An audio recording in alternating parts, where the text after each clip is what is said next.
TV Cable nos ha hecho esa gracia varias veces. Entonces, bueno, vamos a volver.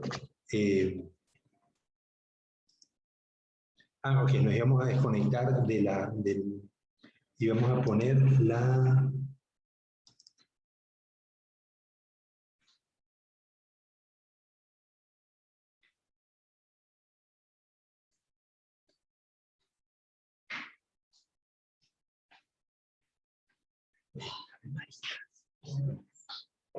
Ponme las piernas. Igual. Menos hinchada. Pues también hinchada. Sí. Y menos rojo. ¿O no? Y menos rojo, sí. El aceite no me lo he puesto, me lo tengo que poner. ¿Te apretado el aceite? Sí. A ver, sí, se ve menos rojo. No, está bien. Pero está muy seco. Ya tengo clase. Ah, está ya.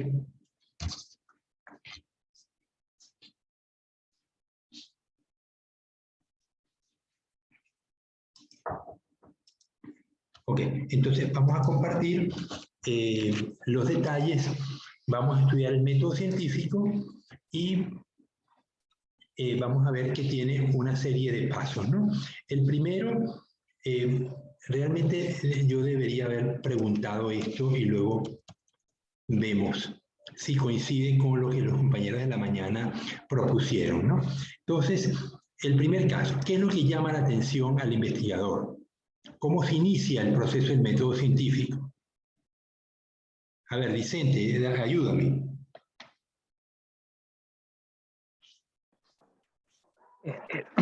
Bueno, yo lo con una hipótesis, una pregunta, algo que esté sucediendo. Bueno, primero tiene que observarse algo, ¿no? Tú no lanzas hipótesis así a voleo, a la buena de Dios. Tú tienes que, algo te tiene que llamar la atención. Entonces, un fenómeno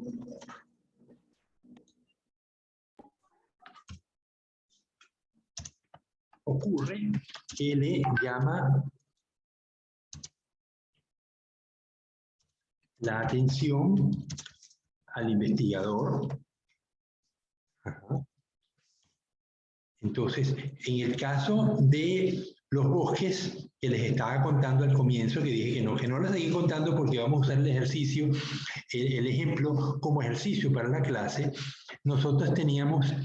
¿Ahora qué pasó? Ajá, lo están viendo, ¿verdad?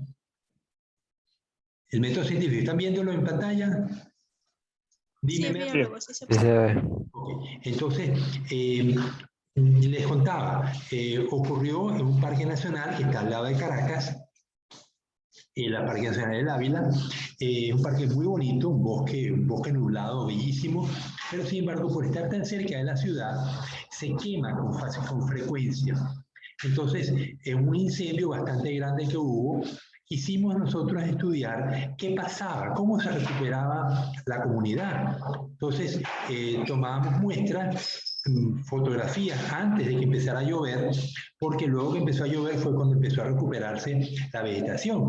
Y empezaron por las plantas gramíneas, pues les contaba que las gramíneas dispersan sus semillas por el viento o por las aves o los animales que se le pegan en su cuerpo y las van dispersando. Pero debajo de los eucaliptos no crecía nada, permanecía el suelo desnudo y eso nos llamaba la atención. ¿Qué puede estar sucediendo? ¿Por qué no crecen las gramíneas debajo de los eucaliptos, ¿no? Entonces, seguidamente a este proceso viene entonces el segundo paso, que es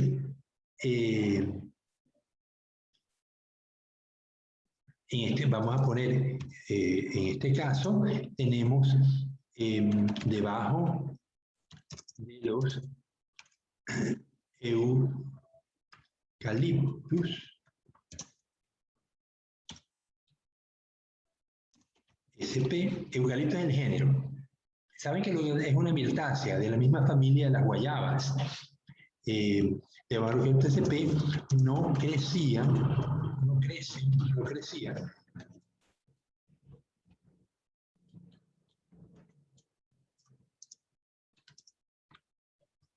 las gramíneas,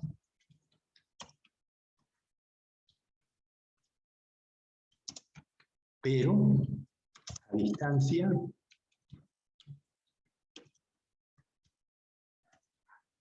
de los árboles sí lo hacían. Entonces surge la hipótesis explicativa. Hipótesis para explicar. Entonces, ¿qué puede estar ocurriendo? Obviamente estaba lloviendo.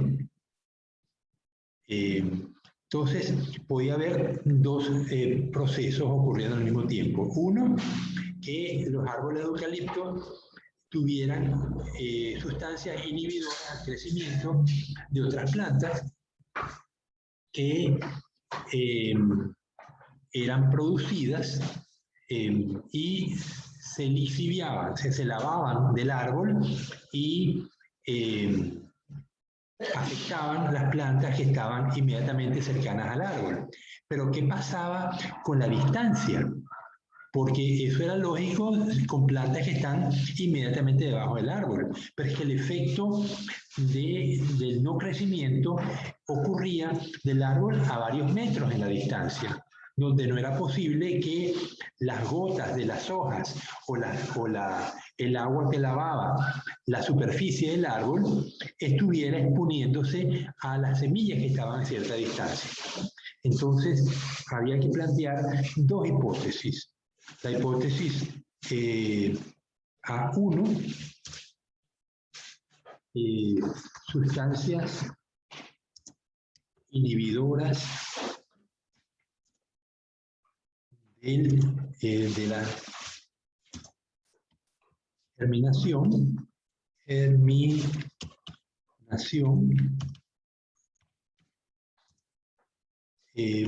son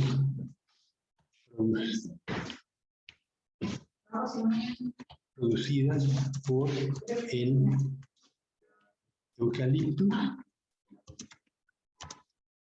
y afectan a las semillas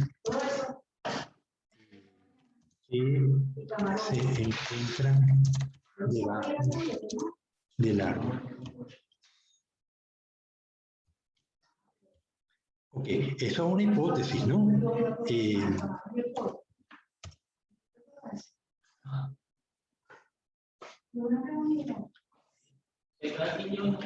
Es la B, todos estoy yendo a...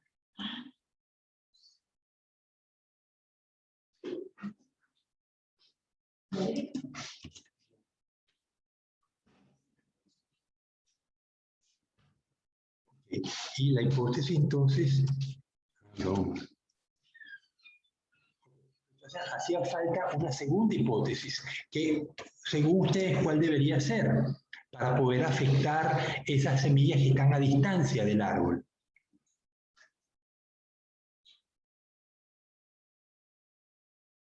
Merly, ¿qué se te ocurre? Hipótesis alternativa. Claro, tenemos dos hipótesis. Una, que las semillas que están inmediatamente debajo del árbol y que cuando llueve el agua cae sobre las hojas del árbol y esas sustancias inhibidoras que liberan las hojas le caen a la semilla y no le permiten germinar. Ok, eso sería un inhibidor por lixiviación de la superficie del árbol. Pero es que había semillas a distancia del árbol que tampoco germinaban y la distancia era tal que no permitía que fueran afectadas por el agua que bañaba el árbol. Entonces, ¿qué hipótesis lanzamos allí?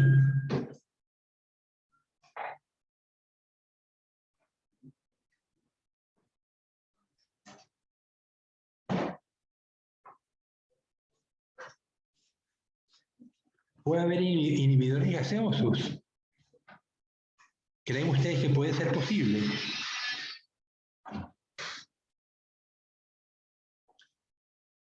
Como quiera, usted trata de decir como quiera el olor emanado de la planta, como quiera. Correcto, correcto. Entonces, Estas sustancias inhibidoras de la germinación son presentes en el eucalipto y se lavan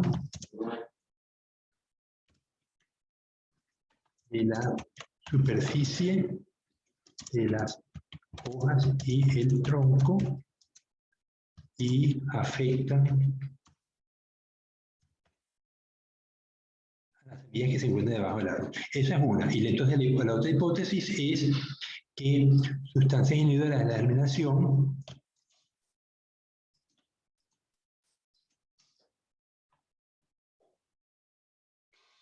son producidas por el eucalipto y se volatilizan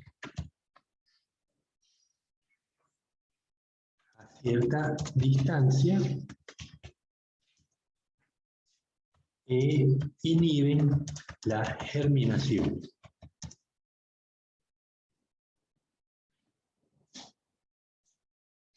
De las semillas que se encuentran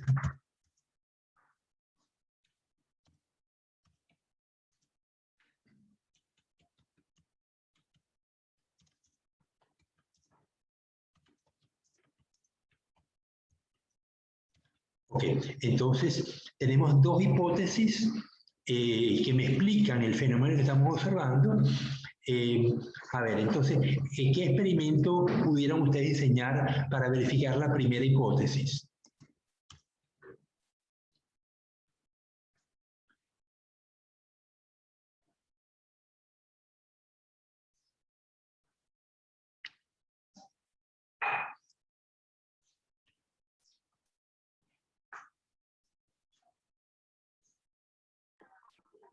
En la primera, que lavar,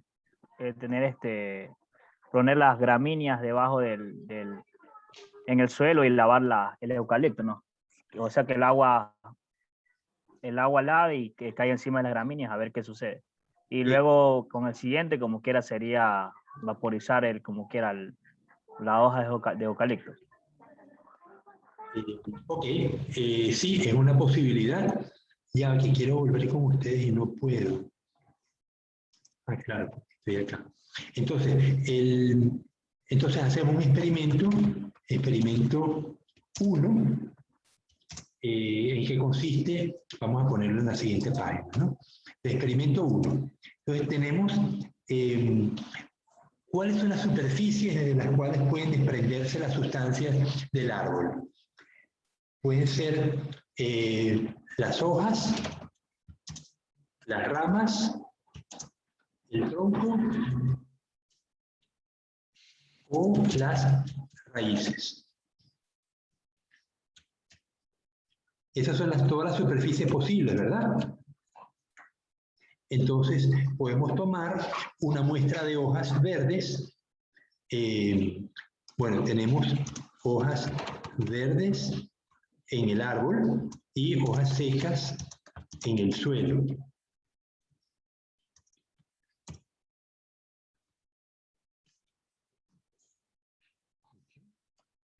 Entonces podemos tomar hojas verdes y preparamos un té. Es decir, coloco un grupo de hojas verdes, las sumerjo en agua, las dejo 24 horas, igualmente hago con hojas secas, igualmente hago con ramas, corto las ramas y las pongo en agua durante 24 horas. El tronco, agarro unas cortezas, el eucalipto, la pongo en agua y tomo unas cuantas raíces, las corto y las pongo en agua durante 24 horas. Y ese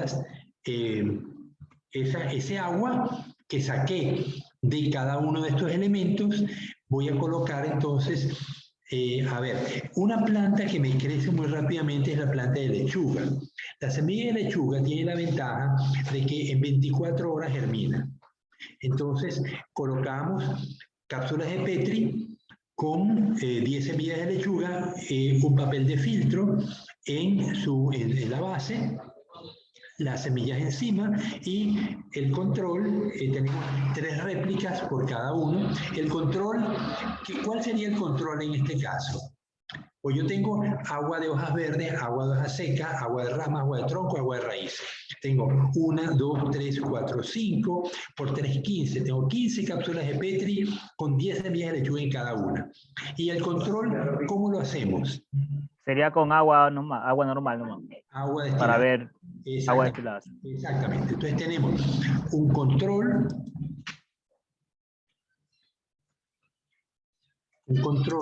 con agua destilada y 3 cápsulas de Petri más 10 semillas de lechuga, Lectuca sativa, y luego tengo 6 por 3 cápsulas de Petri con 10 semillas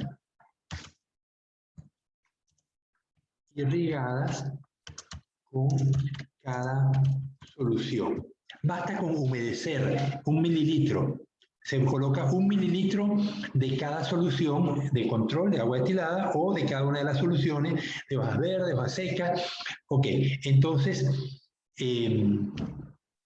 si la hipótesis se soporta, el resultado esperado, ¿cuál sería? El control debería germinar todas. Si la hipótesis soporta de que hay las hojas verdes, las hojas secas, de que algo está desprendiéndose del árbol, ¿dónde debería haber germinación y dónde no? En el control debería haber germinación. Claro, en el control de... Correcto, eso fue el resultado. Todas las semillas germinaron.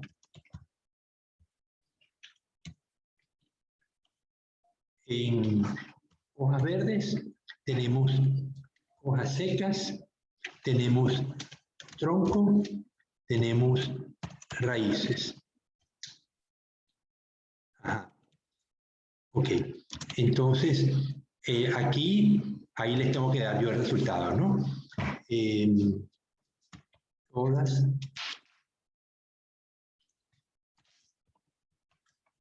terminaron.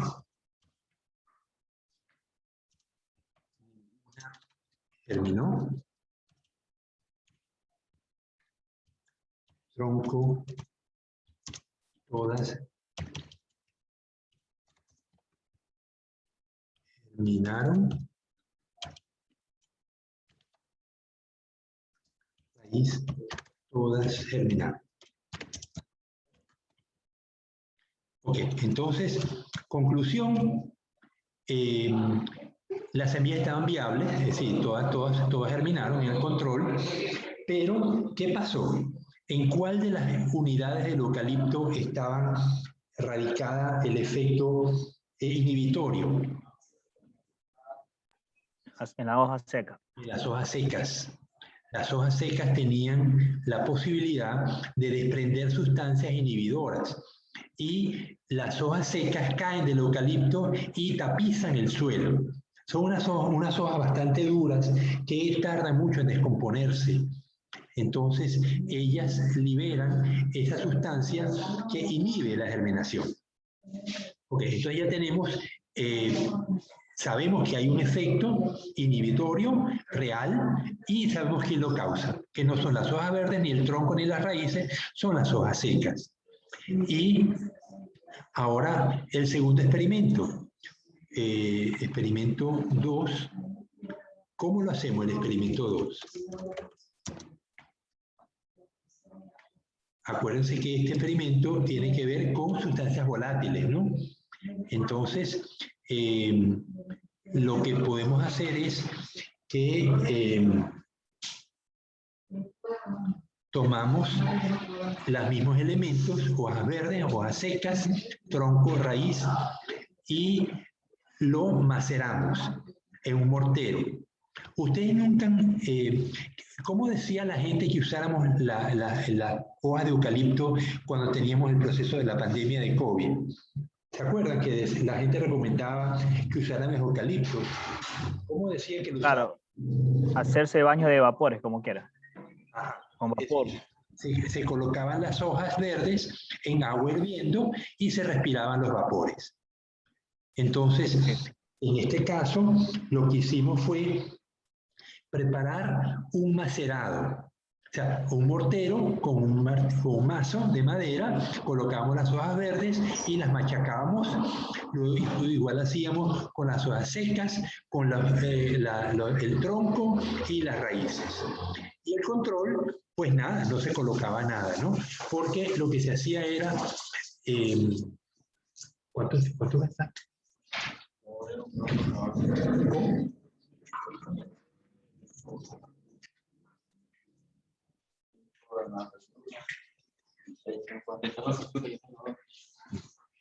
Okay. Entonces, para un experimento donde los gases son los que están trabajando, tenemos que tener unas condiciones especiales.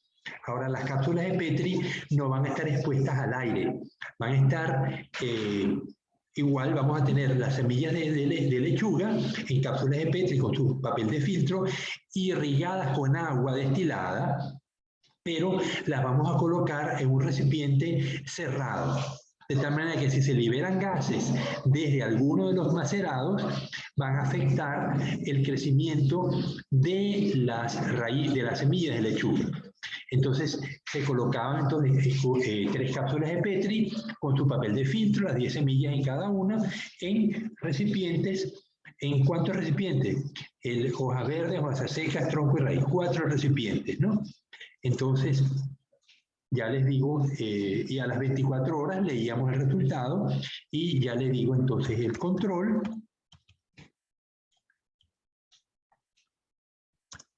Todas germinaron como se esperaba. Hojas verdes, ninguna germinó. Hojas secas, todas germinaron. Tronco, todas germinaron.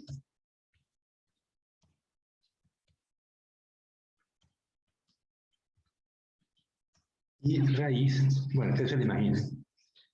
Raíz, todas germinaron.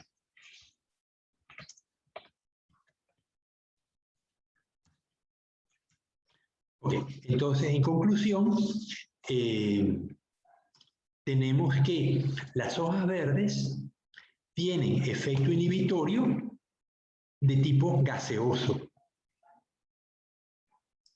Y las hojas secas tienen efecto inhibitorio de tipo soluble en agua, pero inhibitorio al fin, porque ninguna semilla germinó cuando las hojas secas estuvieran en contacto, el agua derivada de las hojas secas estuvo en contacto con la semilla, y en el caso del experimento 2, los gases emitidos por las hojas verdes inhibieron el crecimiento de las semillas de lechuga. El olor es sumamente fuerte, por cierto, ¿eh? Cuando hicimos el macerado de las hojas verdes, todo el salón se llenó de los gases de eucaliptos, ¿no? Entonces, no era de extrañar que tuviéramos este efecto, ¿no? Entonces, este fenómeno se llama alelopatía. Vamos a ver.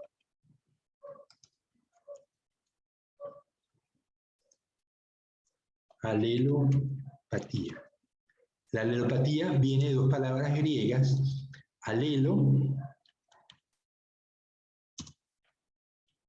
significa a distancia, y pathos, que significa enfermedad, ¿no? O daño. Entonces, alelopatía significa que el eucalipto es capaz de ejercer inhibición de otras plantas a su alrededor, producto de las sustancias que desprende. Ya vimos que desprende sustancias gaseosas, que son terpenos, y sustancias disueltas, que son ácidos húmicos. Entonces, ahora viene, una vez que ya hicimos el experimento, que tenemos esta idea, ahora vámonos a algo más.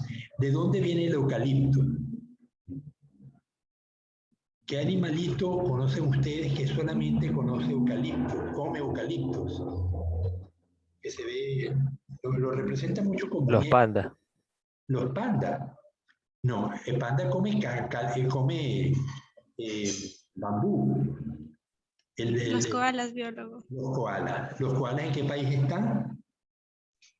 La parte de Australia. La parte de Australia, exactamente. Entonces, y el koala, aunque hay como 50 especies de eucalipto, el koala solo come unas cuantas especies, el resto las ignora. Los eucaliptos vienen de Australia, al sur de Australia, hay grandes bosques de eucalipto y se llaman las Blue Mountains, las montañas azules, al sur de Sydney, en Nueva Gales del Sur. Y el color azulado se lo dan los gases que desprenden los eucaliptos, que le dan esa tonalidad azulada a las montañas azules, ¿no? Y por supuesto, uno se mete un poco de eucalipto y siente el olor de las sustancias que están desprendiendo. Esos son desiertos, entonces el eucalipto tiene una ventaja competitiva al evitar que otras plantas crezcan a su alrededor, porque como el agua es tan escasa en ese país, o en los desiertos en general, entonces el hecho de tener alelopatía significa que la planta está usando energía para producir metabolitos secundarios de tipo terpenos que, si bien le cuestan ATP, le cuesta producirlo, pero le da una ventaja, y es que evita que otras plantas compitan con él por la escasa agua que hay en el ambiente. Entonces, hemos visto cómo el método científico pues, se aplica en este caso curioso que nos llamó la atención. Nosotros no estamos acostumbrados a la alelopatía porque en los trópicos, al menos en Ecuador y en Venezuela y Colombia, llueve mucho. Entonces, las plantas no requieren usar estos fenómenos de alelopatía para poder sobrevivir. Bien, entonces para concluir este elemento del método científico, entonces dice, observamos algo que le llama la atención al investigador. El investigador trata de entender lo que sucede en el caso y plantea una hipótesis. Esta última hipótesis se basa en su experiencia de casos previamente analizados. Somete la hipótesis planteada a experimentación y según los resultados la hipótesis se acepta como explicación del caso observado o se rechaza y debe buscarse otra hipótesis que explique dicho caso. En este caso, sabemos que rechazamos la hipótesis de que las raíces y el tronco y las ramas del eucalipto son fuente de alelopatía. Son las hojas secas y las hojas verdes las que están asociadas a este caso, ¿no?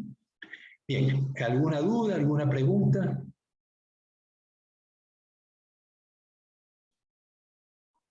Yo lo que sí tengo una duda. Como quiera en el caso que pasó como quiera en Venezuela, ¿se debió más que al experimento 1 o al experimento 2? En su mayor parte, como quiera. Como quiera decir que el 80% se debió al experimento 1, por así decirlo. No te sé decir, Vicente, porque en ambos casos el efecto inhibitorio fue muy fuerte. Fíjate que fue 100% inhibición, ¿no? Entonces, yo pienso que el efecto inhibitorio de los terpenos, de los gases, era más fuerte que el otro, porque tenían una área alrededor del árbol sin hojas de eucalipto que las plantas, las gramíneas no germinaban. Entonces, a distancia, el terpeno estaba funcionando en la cercanía donde había hojas secas, las sustancias lixiviadas de las hojas secas eran las causantes. Ya, biólogo. Gracias.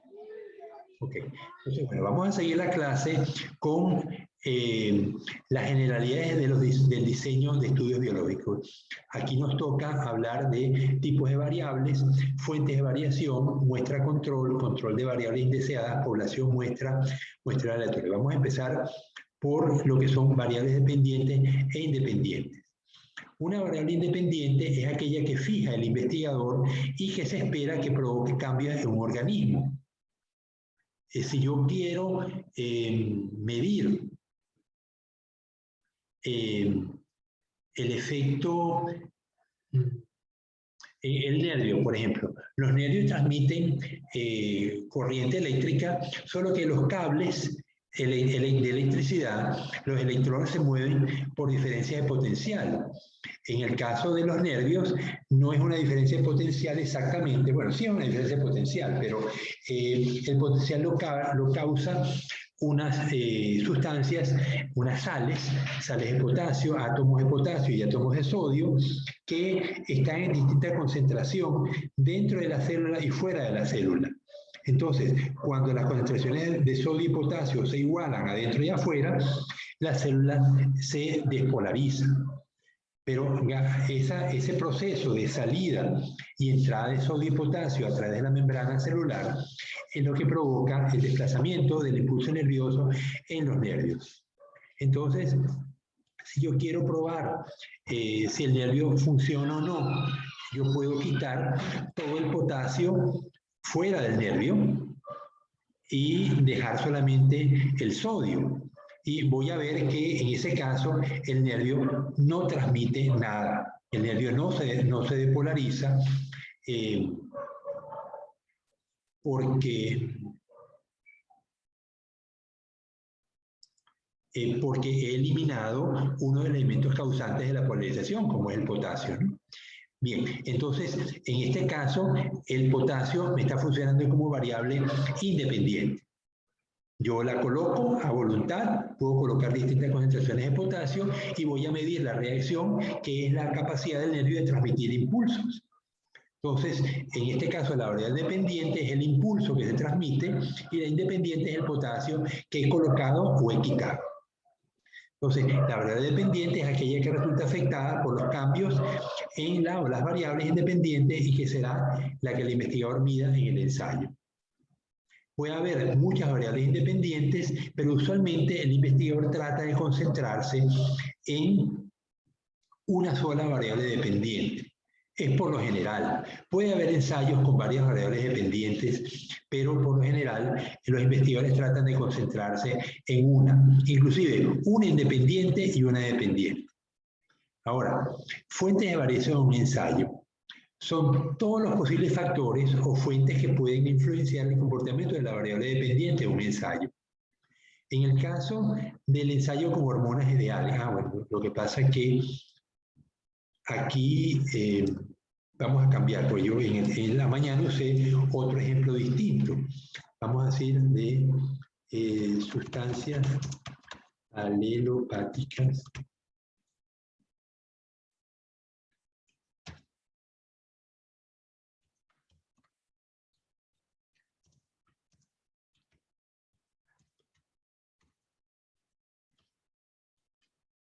Entonces, los factores que pueden influenciar el crecimiento de la radícula de la planta de lechuga, bueno, pudieran ser la cantidad, la irrigación, cuánta agua le pongo al papel de filtro. Ya les dije que le colocaba 1 mililitro de cada té que habíamos preparado, de cada sustancia en el experimento número 1, ¿no? Aquí, pues, obviamente, la cantidad, no de extracto de algas, sino aquí sería la cantidad de extracto de tejido de eucaliptus.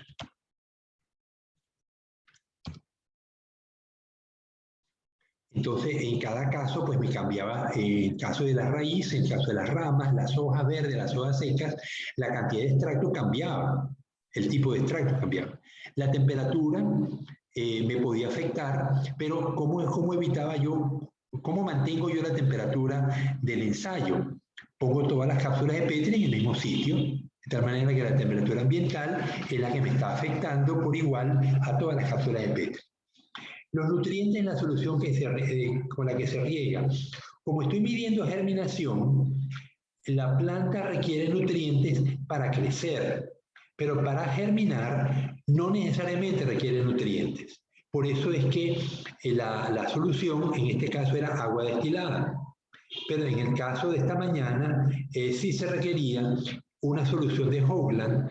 Hoagland es un investigador norteamericano que en los años 55 propuso una solución que contenía los minerales macro y micro que las plantas requieren para crecer. Sí, en el suelo, cuando sembramos una semilla, el suelo tiene agua, pero también de los minerales que hay en el suelo se desprenden esas sustancias que me dan suficiente potasio, nitrógeno y fósforo, que son los macronutrientes, y también los micronutrientes como el hierro, molibdeno, zinc, selenio, que las plantas requieren en muy pequeñas concentraciones. Pero Hoagland lo que propuso fue una solución que contenía todos estos elementos de una manera estándar, de tal manera que si yo quería hacer experimentos y no quiero usar suelo, porque los suelos van a ser distintos según donde yo los tome, yo puedo usar arena lavada, y entonces la puedo lavar con ácido, para que la arena lo que me quede es el sílice solamente, óxido de silicio, y los nutrientes los pongo yo. Es una manera de controlar los minerales que va a haber en un ensayo. Entonces, la presión osmótica, también, bueno, esta mañana era importante la presión osmótica. En este caso, si usamos agua destilada, pues no es la presión osmótica lo que es importante, ¿no? El pH también es importante en algunos experimentos. La luz, yo todas las cápsulas de Petri las puse transparentes, de tal manera que si la luz influenciaba a todas por igual.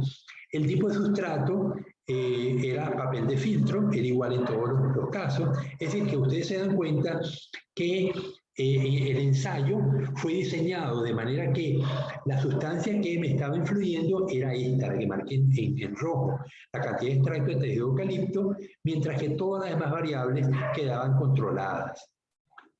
Y si me influenciaban por igual en todas las cápsulas de Petri.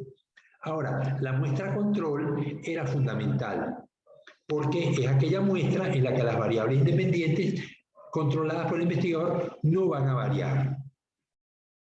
Es decir, la muestra control no tiene extracto de ningún tipo. Y es la que me permite saber qué pasaría si no hubiera nada en el tejido eucalipto. Pongamos que me hubiera dado que ninguna semilla se inhibió. Entonces la hipótesis de la alelopatía desaparece. Y pudiera haber algo en el suelo cerca del eucalipto que no necesariamente es causado por el eucalipto, que me esté inhibiendo el crecimiento de las semillas de gramínea en la cercanía. Entonces tengo que buscar hipótesis alternativas para poder explicar por qué las gramíneas no crecieron debajo del eucalipto. Pero si no hubiera habido inhibición, entonces no es debido al eucalipto, sino debido a otro fenómeno que puede ser el suelo que se usó para cuando se sembraron los eucaliptos. Se usó un suelo X con unas características inhibitorias al crecimiento de la gramínea, pero no es debido al eucalipto, ¿se da cuenta? Entonces la muestra control es fundamental en todo experimento. Bien, nos quedan 18 minutos para continuar con los conceptos de población y muestra. Entonces, una población es el conjunto de objetos con los que se va a trabajar en un ensayo. En el caso de la tercera matrícula, la población era todos los estudiantes de la Facultad de Ciencias del Mar. Y en el caso del eucaliptos, ¿cuál es la población?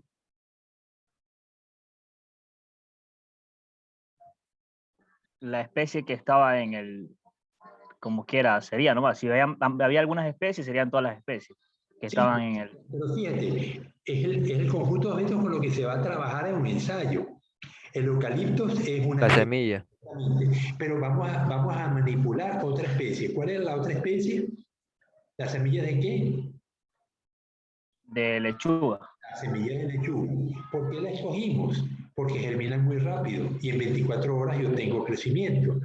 Mientras que si usara semillas de frijol, de lenteja o de garbanzo, tendría que esperar varios días a que la semilla germinara y evidentemente pues no es conveniente. Yo debo usar una semilla que me dé resultados más rápido, ¿no?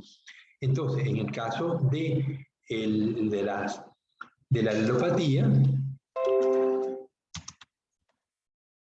alelopatía, la población era la semilla de lechuga. En el caso del fósforo, que no vimos el caso del fósforo, la población de la planta de frijol. Bueno, Ok, entonces ahí tenemos la población y las muestras. Es un subconjunto de la población con la cual trabajamos un ensayo. Entonces, en el caso de la tercera matrícula, las muestras son los estudiantes seleccionados con tercera matrícula y los estudiantes control. Y el control que eran estudiantes que no tuvieran ese problema. Entonces tenemos, las poblaciones son los estudiantes de la facultad y las muestras son los estudiantes con tercera matrícula y los estudiantes control seleccionados. ¿Estamos claros? Igualmente, la población, la muestra, en el caso de la alopatía, son las 10 semillas de lechuga que coloqué en cada una de las cápsulas de Petri.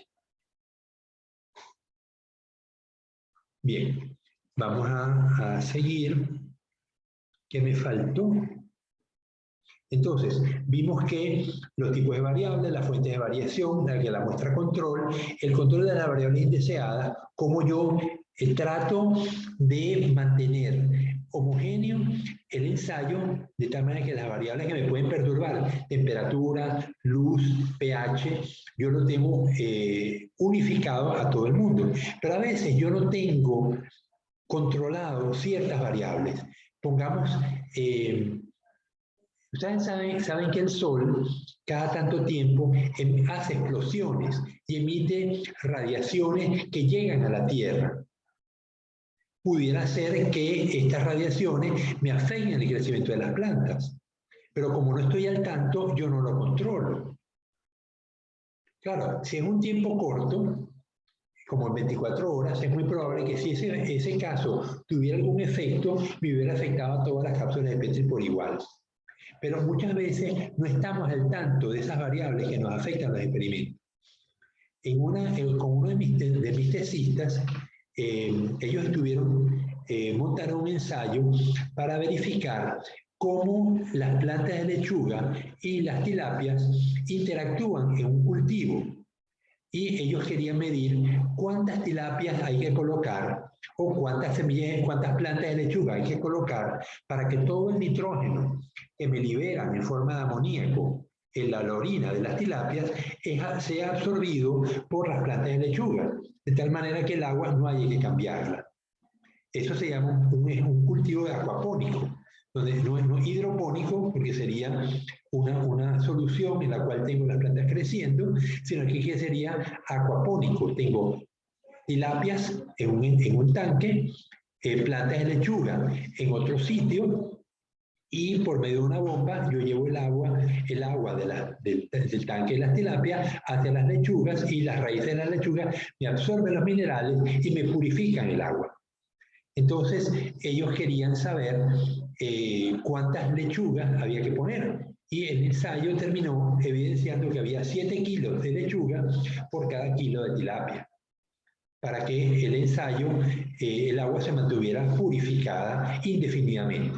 Ellos tuvieron un mes, las tilapias y las lechugas creciendo, pero la pregunta era ¿dónde colocar las plantas de lechuga para que todas se comporten igual?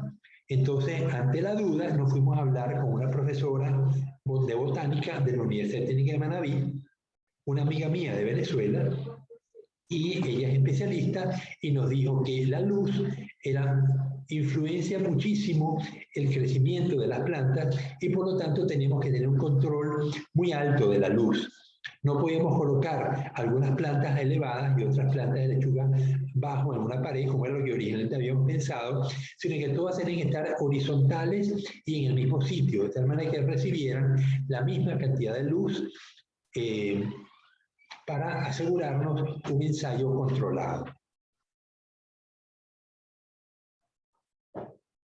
Entonces, bueno, eso hicimos, en vez de colocarlas en la pared, se colocaron en el techo de la casa donde se hizo el ensayo, y había un techito encima de las lechugas, de tal manera que no les pegaba la luz directa, sino la luz que le entraba lateralmente, pero le entraba a todas las plantas de lechuga por igual, porque estaban en un tubo. Ok, entonces ustedes se dan cuenta de que el diseño de experimentos es un proceso complejo. Fíjense, no hemos hablado de pruebas estadísticas hasta ahora, solamente hemos hablado de diseño de experimentos, pero estas cosas las vamos a usar a lo largo del semestre cuando estemos diseñando los distintos experimentos que nos van a hacer falta para probar los casos que vamos a estudiar. Con 2 variables, con 3 variables, etc. Bien. El otro elemento, ya tenemos población, muestra, muestreo, aleatorización y replicación. ¿Por qué es importante la replicación? Fíjense que siempre hemos hablado y colocamos 3 cápsulas de Petri. Uno de mis colegas, César Lodeiro, de la Universidad Técnica de Manabí, él cuando trabaja con sus estudiantes, les manda a hacer 6 réplicas. ¿Qué pasa cuando yo no tengo replicación? Si yo no hubiera tenido replicación en el ensayo con los eucaliptos, y en vez de colocar 3 cápsulas, coloco una por cada experimento, ¿qué hubiera pasado si se me cae al piso uno de los experimentos?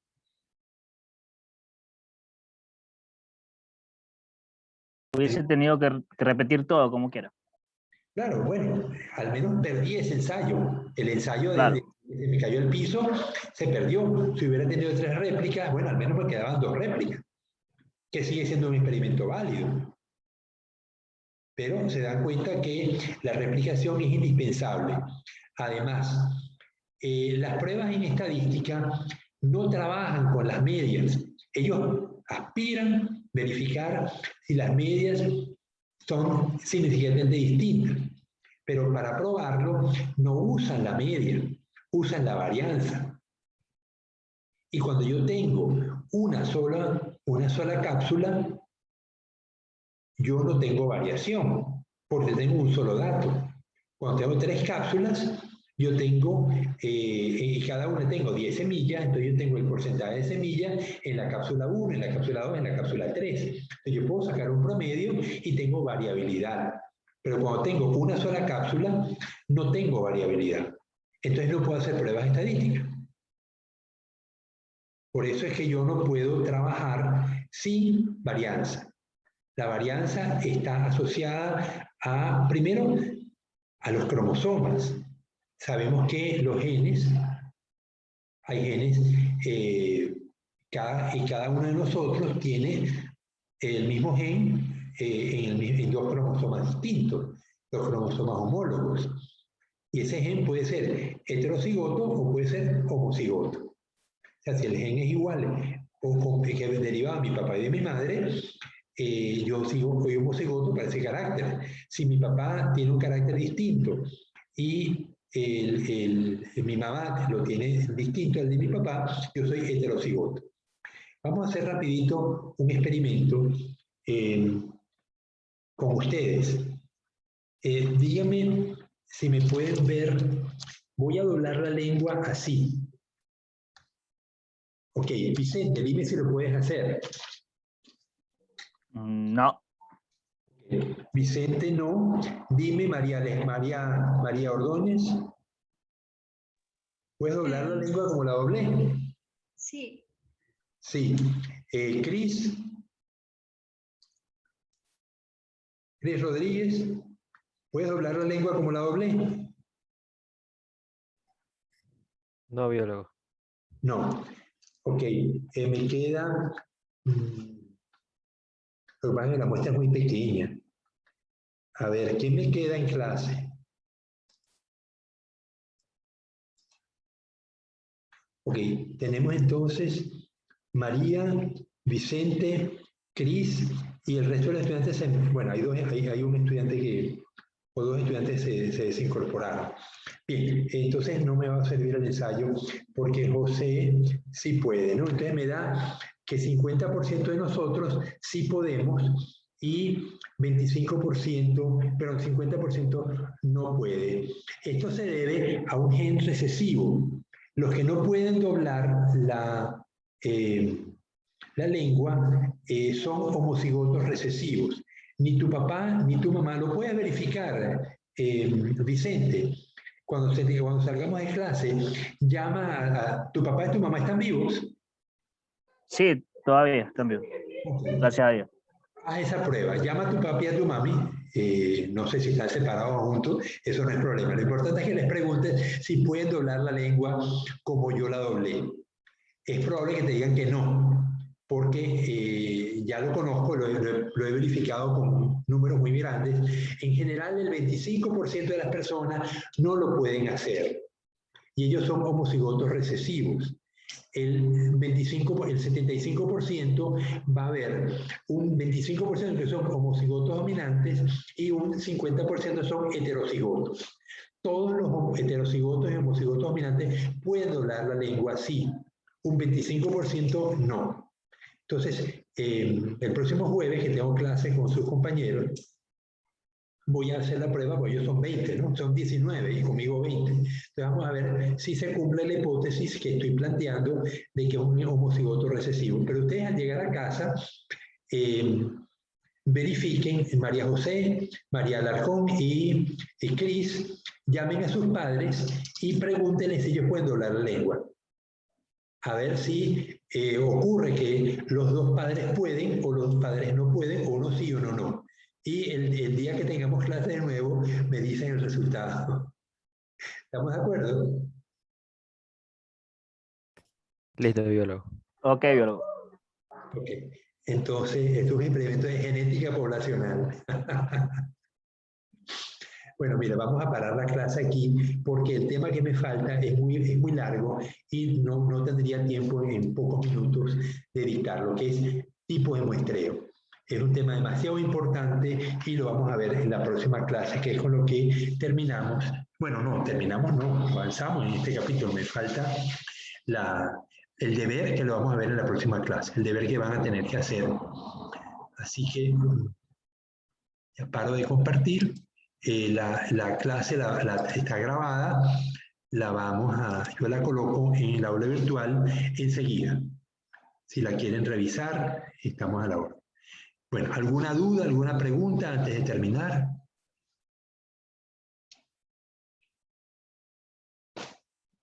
Aquí le estoy haciendo a mi hijo, tampoco puede hacer.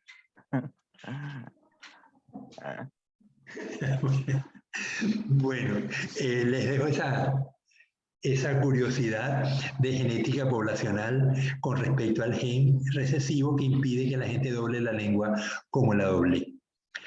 Bien, entonces nos vemos ¿qué día me toca con ustedes? Creo que El día jueves, de 2 a 4. el día jueves de 2 a 4 y con la mañana, el día viernes de 8 a 10 me toca con los compañeros de la sección A. El día viernes no hay clase, pues feriado creo. Y el viernes no hay clase, es cierto que pasaron el feriado, creo que es la independencia de Guayaquil, ¿no? Lo que celebramos. Correcto, sí. Sí, correcto. El 9 de octubre lo pasan al viernes 8. Claro, claro.